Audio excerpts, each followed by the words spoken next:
It's the Locked On Flyers podcast for Thursday, January 30th, your daily dose of Flyers news, analysis, and high quality content. Does not love getting shut out by the New Jersey Devils. Who would?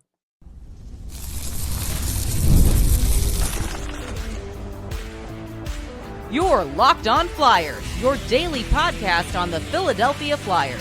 Part of the Locked On Podcast Network, your team every day.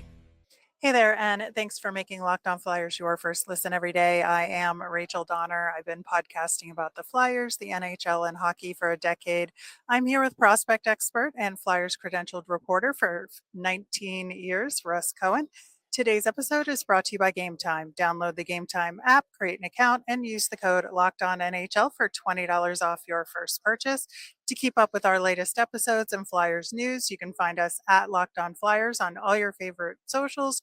And of course, here on the Locked On Podcast Network, your team every day.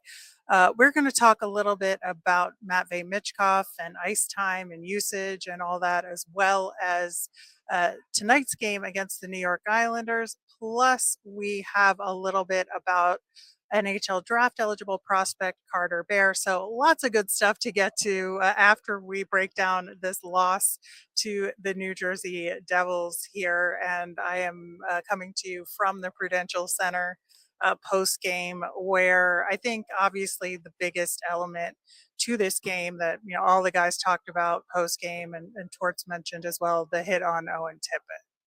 Right. So, I'm just done with mustering up any care about player safety with some of these hits, because I've always been told by players, if the referees don't do their job, they're going to take care of it. Well, they didn't do their job with Nick Seeler. They didn't do their job with Dylan.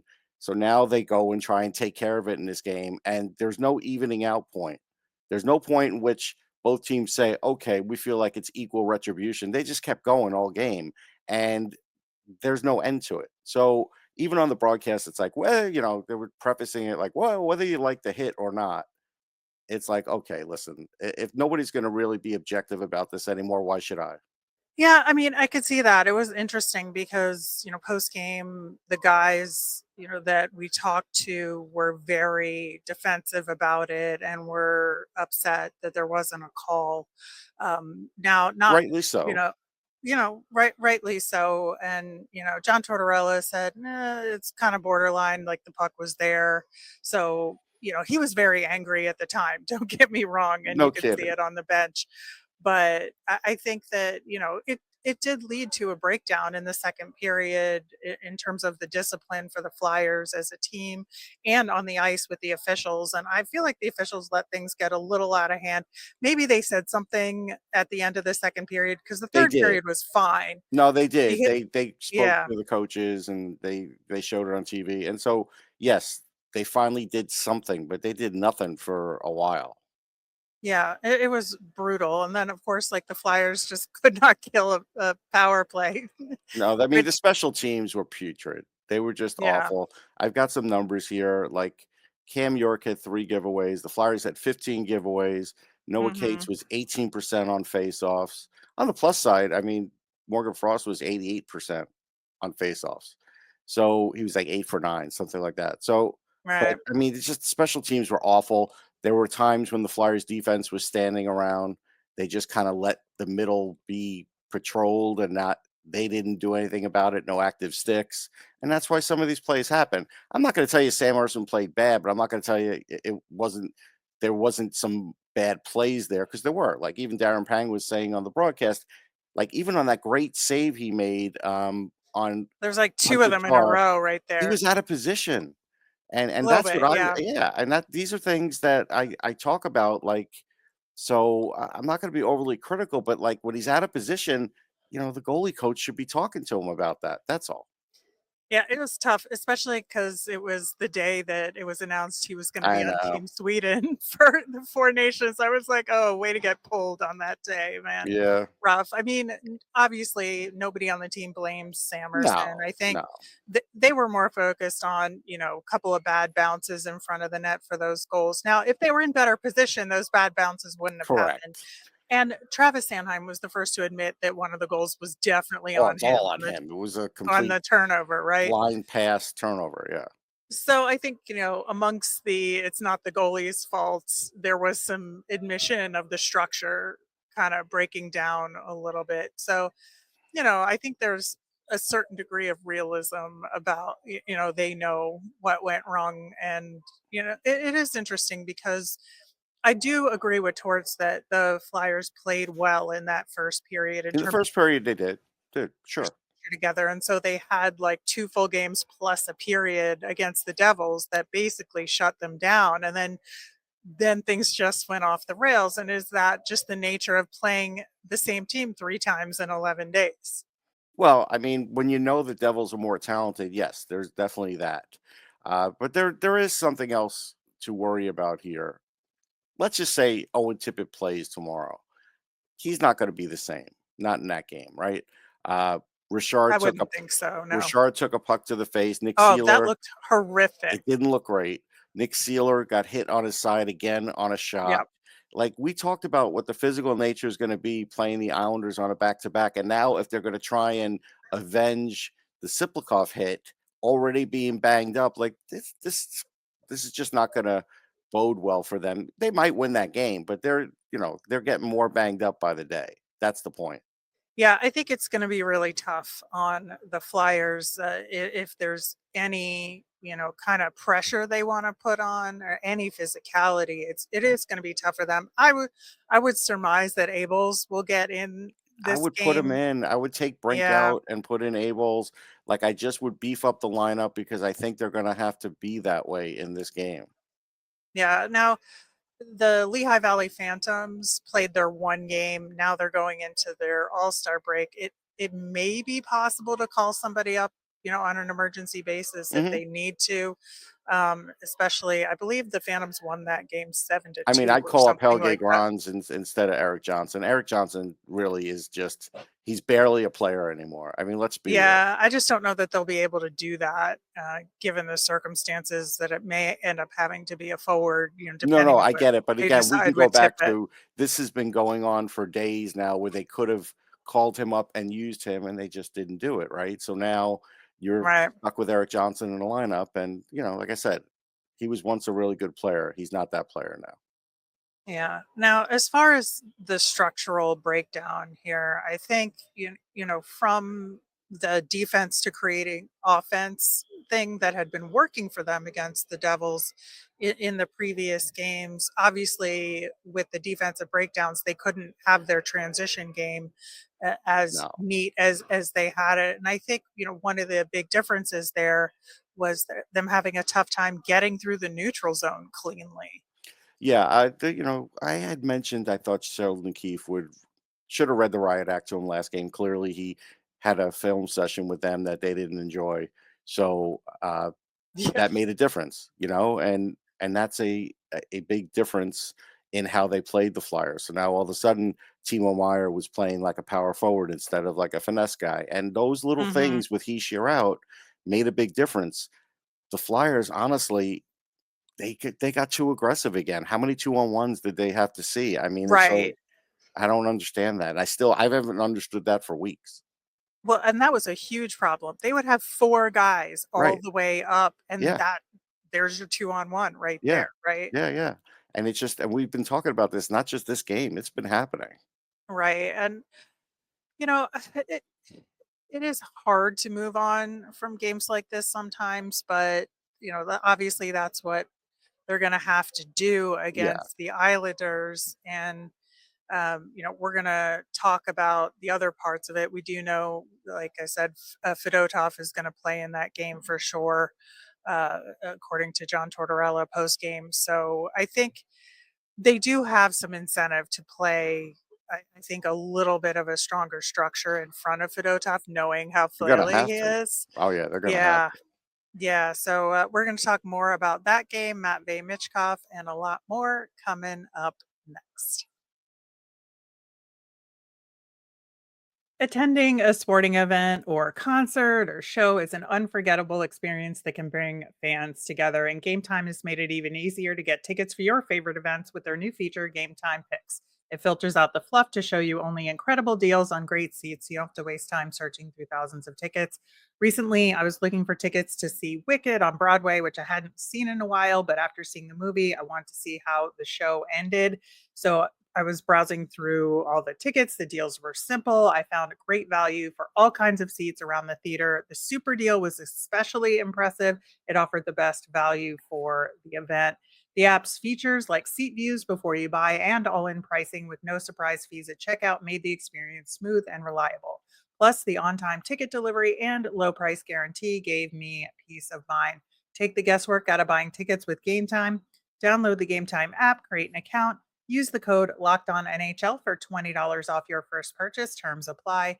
Again, create an account and redeem with the code LOCKEDONNHL for $20 off. Download Game Time today. Last minute tickets, lowest price guaranteed. On tomorrow's show, we are going to have to talk about Flyers versus Islanders again, which we're going to get to a little bit later here. Plus, the Colorado Avalanche have a little bit of a new look. So we're going to talk about them and the Utah Hockey Club for this mini road trip that the Flyers are about to head out on.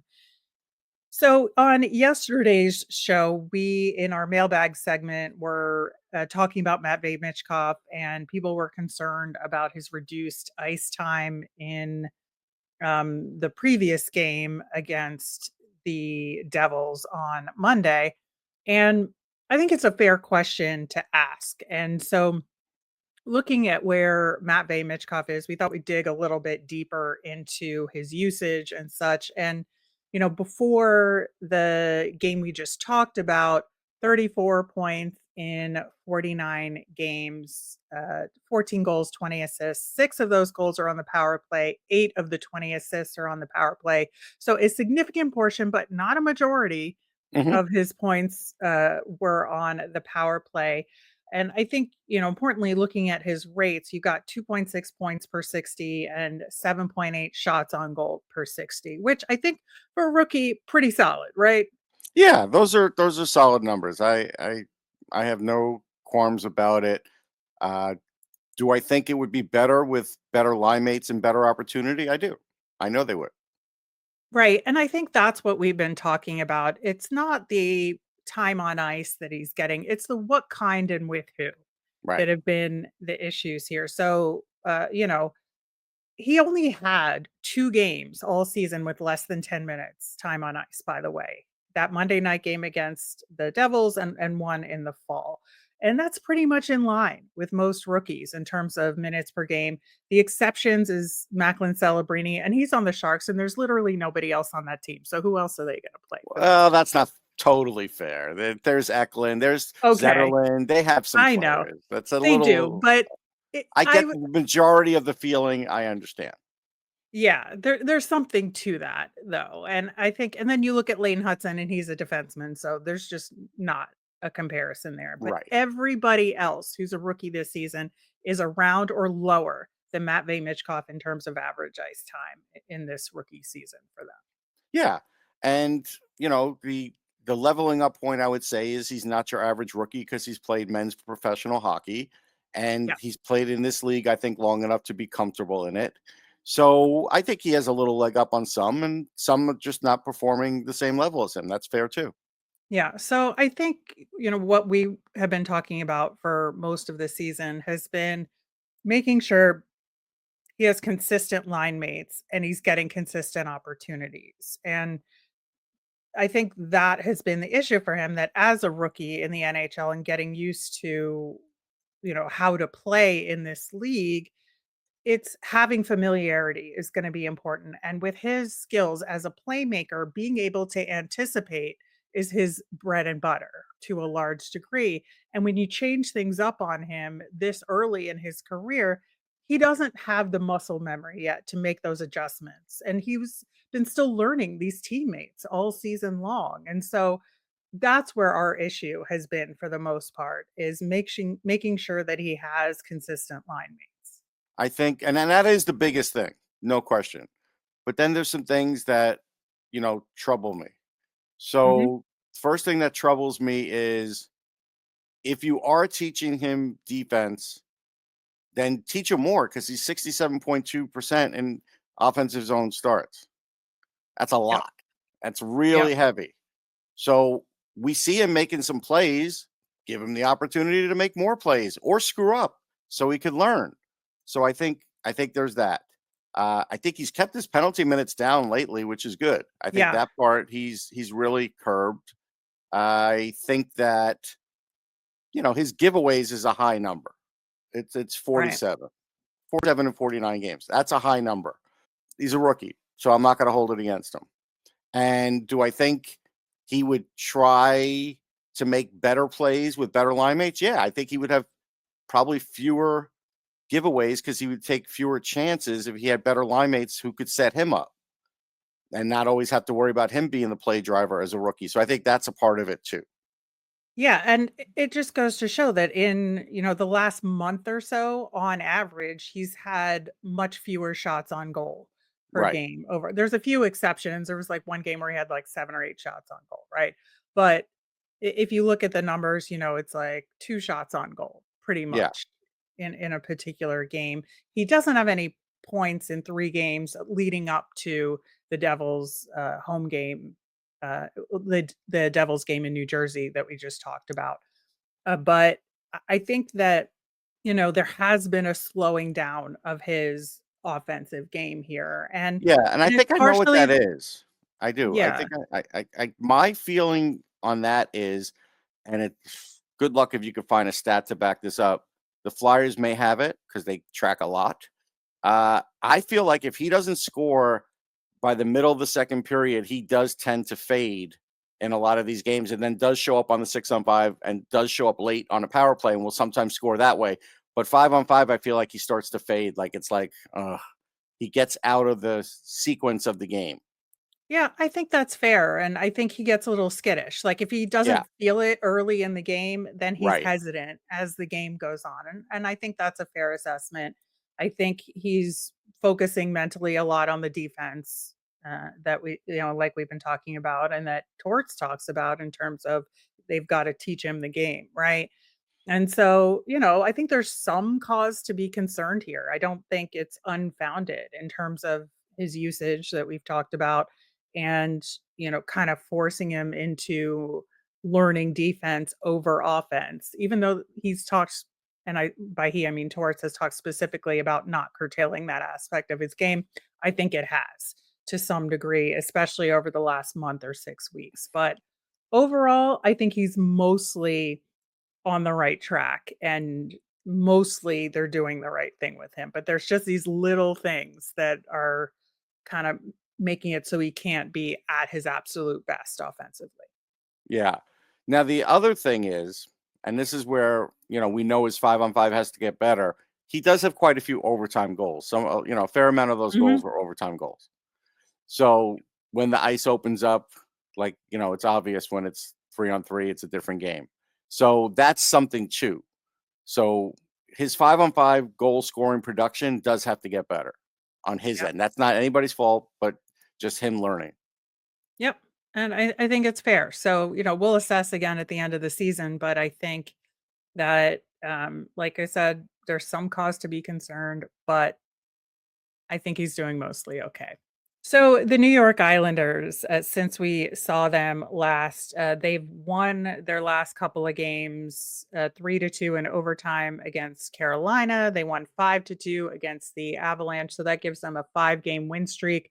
They've won 8 of their last 10, and despite all the injuries that they've had to deal with, Dobson is still out, Ryan Pulock is out now, and that's why they've either traded or signed defensemen, right? So they Yeah, signed they've Tony gotten DeAngelo, yes. and traded for Scott Perunovich. Right. So and both of those guys played in their last game. So, they've made the adjustments that they've needed to. They're small moves, but to account for these They're just trying to injuries. stay alive. They believe they're still in it. I don't believe they are. But as far as this game goes, they're going to be still a difficult game because they're going to be coached a certain way. They're going to play physical, and sometimes the Flyers will have trouble with that, especially if it's early in the game. And so, yeah, there's still those factors, and right now they are winning. So this is like the best version of the Islanders, even though they're not 100% with their guys that we've seen in a while.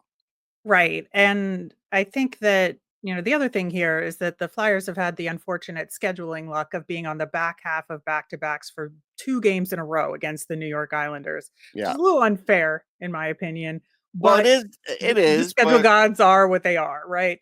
there's no So I schedule think god, Rachel. It's a person locked in a room, and they don't come out it's until it's done. I know. I know. But, all kidding aside, we talked about ice time management on yesterday's show in terms of making it so the Flyers can get through these sorts of games. And I think it's going to be extra important for this one because it's going to be physical, it's going to be bitter. And honestly, I would not be upset if the Flyers fans wanted to behave kind of like they did in the Ducks game for this one. I think it would Mhm. be very helpful to help support the Flyers through it. Sure, I get it. Like, it is hard to play the Islanders in a back-to-back game because of the way they play. I don't disagree with Hmm. that, but that is what it is. So, it's hard as a team strategy. You're really only going to change the goalie, and the Flyers usually don't change much else. Would I Yep. play a bigger lineup against the Islanders? I might, especially on the end of a back-to-back. If I've got a fresher person to put in there, I might make a change to kind of do that. Will they? Probably not. Yeah, I mean, we'll see, but I would doubt it I would doubt it myself too. as well. But yeah, with the also, not just Tony DeAngelo, but Max Tsyplakov is going to be in this game. So the energy, I think, will be a little bit heightened It'll be heightened for because of this that, for game. sure. Yeah, so we'll see how this one goes, and we'll talk about it on tomorrow's show. In the meantime, we are back to our weekly draft eligible prospect profiles, always very exciting to talk about. And this time we're going to talk about Carter Bear from the Everett Silver Tips, and we'll do that coming up next.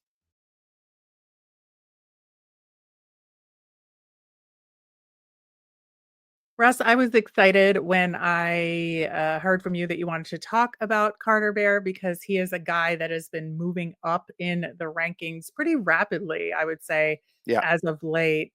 He's a good size 6 foot forward. Currently has been, median, I would say 15 to 17 range in terms of where he is in the first Some round have right them now. higher. Some there's, Yeah, that's why I say median. There's a right. few higher, there's a few lower, but most of them were kinda in that 15 to 17 range, but I believe that's gonna change, over the next few weeks as new rankings come out. Also interestingly, over the course of his, career so far in the WHL, he has played center, but for the most part, he does play wing, but I've seen him on both sides in lineups. He was a second line right wing for a few games earlier this season, but the last couple of games, he's been a first line left winger on this team. So he seems to have a lot of flexibility here. He does. He has flexibility. I'm in the camp right now, and I've watched him extensively recently. I didn't get a chance much for the first ranking, so I didn't put him in. That's what I do with my rankings. If I don't get enough views, I just don't put you in. I don't just put you in a spot. So, having watched him, I think that if a team believes he's a center, sure, he could go top 10. I don't believe he's a center. He's 38% on faceoffs, even though he'll get stronger. I don't think he's strong enough now. If there are reports saying he's strong, I'm not sure about that because I've watched a lot of tape of him in the slot, and while he's getting in the slot, he's having to change his direction and the way he shoots and other things. And so, and he does score a lot of goals down low, and he scores a lot of them, Yeah. off a terrific wrist shot. But there are times where guys are able to, to move him off the puck. And right now he's 183 pounds, which is sturdy, but he's 6 foot. So there's going to be a limit to how much muscle you could put on him. And this is why I think he is probably best suited for right wing. I honestly think that that's probably where he's going to end up. I mean, it seems like that's where he's settled at the um at the moment in terms of winger versus Right. center here. And I think it's just whatever it needs Should at I have any given a given shorter moment. answer on that? I just wanted to give the methodology. That's all. Yeah, no, that's Okay. totally fair. the reason why I think he's going up in the rankings a lot is that he's scoring a lot. So his last 5 games, 3 goals, 4 assists. That's pretty solid there. He's got 67 points in 40 games thus far, 32 goals, 35 assists. That is a very, very good forward in the WHL. Yeah. So, a few things. Some of these goals are easy goals. There's no question, but he's still putting them in. We have to there is always a difference. Like, James Hagen's goals are much harder than Carter Bear's. And we have to, note that and scouts note that. But I just have to say it once in a Right. while to kind of let you know that, there's a difference. Or even Cullen Potter, who's in the, college ranks right now. It's sometimes tougher to come by goals when you're playing against much older players, and you have older goalies. That said, yeah, I do like his work ethic. I think he is smart. He knows where to go without the puck and with the puck, and that's good. He doesn't have blinding speed. He has, okay speed. I think it's Yeah. okay. It'll get better. Like everybody gets better, so that's fine. I'm gonna adjust for that. 20 of his goals are at even strength. That's good. I think it was 9 game winners. So that's a high total. So that's something. But again, I don't know what the breakdown is of overtime game winners. I'd like to know that. The world. This is for the world. I'd like to know that. Okay. Because even Instat's not breaking that down. So all those things aside, those are all real good, positive things. So yeah, I think he is a middle of the draft, first round guy, middle of the first round guy. And now projecting him, it's like, okay, so his superpower is hockey IQ, work ethic, and he does have a fast shot. I think the release is really good. So I'll give him that. What he has to work on, strength. If he's going to continue to try and score down low, it's going to be more of a battle. Right. I would look at someone like Travis Konecny, and he had to change his game a little. And originally his draft year was listed as a center, and I scoffed at that. And look where he is; he's on right wing. I think I'm not calling this guy Travis Konecny. I'm just saying I've seen that path, and I learned from that way back then. Well, it's interesting you bring up Travis Konecny because that was a thought in the back of my head when I was looking at video and reading scouting reports because a couple of times like the word tenacious came up. Mm-hmm. Several reports said, he's going to skate hard to win that puck battle, Yes. right? And to me, that's a Travis Konecny style player in terms of he's Yes. going to be everywhere on the ice and he's going to be involved and he's going to battle as hard as he can in every given moment. Whether he wins or not, Yes. that's will be determined by how strong he gets, to your point. But um, I don't know that he could be as good as Travis Konecny, but I think that that's kind of his mindset, it seems like. Yeah, I mean, right now, what we're seeing out of Travis Konecny is more than any of us thought. We all thought he was Mhm. going to be a really good player and definitely an NHLer and definitely a first rounder and all those things. But he is now exceeded because I think of Will getting faster and learning a few things. And that's those are the things you have to project when you're watching Carter Bear because he's not 6'2" or 6'3", And so that's where all that comes in.